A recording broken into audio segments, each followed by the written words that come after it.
ñuy bind ci miir yeeg àll yi waaw pays de la Teranga nangam nangam daañu ci dem ba mu mujj mu nekk gribouillage te baaxul moom pays de la Teranga ma ne kooku foog nga seet mantiqul islam boo ko xasee wax rek dugg niru ba waaw wane pays de la Teranga da ngay dugg niru ba waaw ndax mag ñi ñoom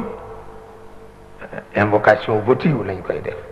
parce que ñoom dañu ragal seen borom dar ci seen kaw moo tax invocation votive moom lañ koy def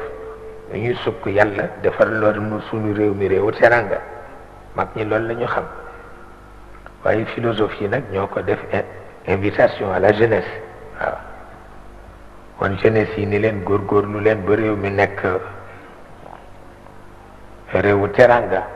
waaye ñetteel ba nag ñoom ñooy baana yi ñoom ñoo ko def publicité pour jaay ay yëf moo tax l'islam yombul sorop waaw ndax mag ñi ñoom dañ koy def ñaan rek ndax ñoom ñemewuñu lu dul ñaan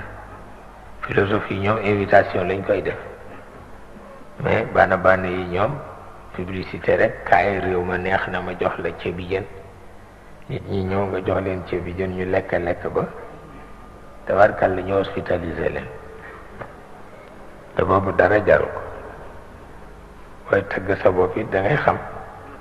foo cay yem ak foo koy jaarale ñii dal di ñëw ni Sénégal un pays qui gagne un pays qui gagne un pays qui gagne yal na ko yàlla dëggal loolu rek la ñuy ñaan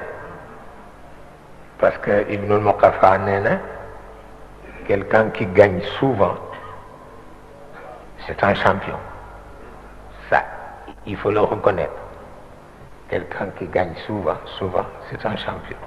il faut le reconnaître mais quelqu'un qui gagne toujours et tous les jours c'est pas un champion c'est un sorcier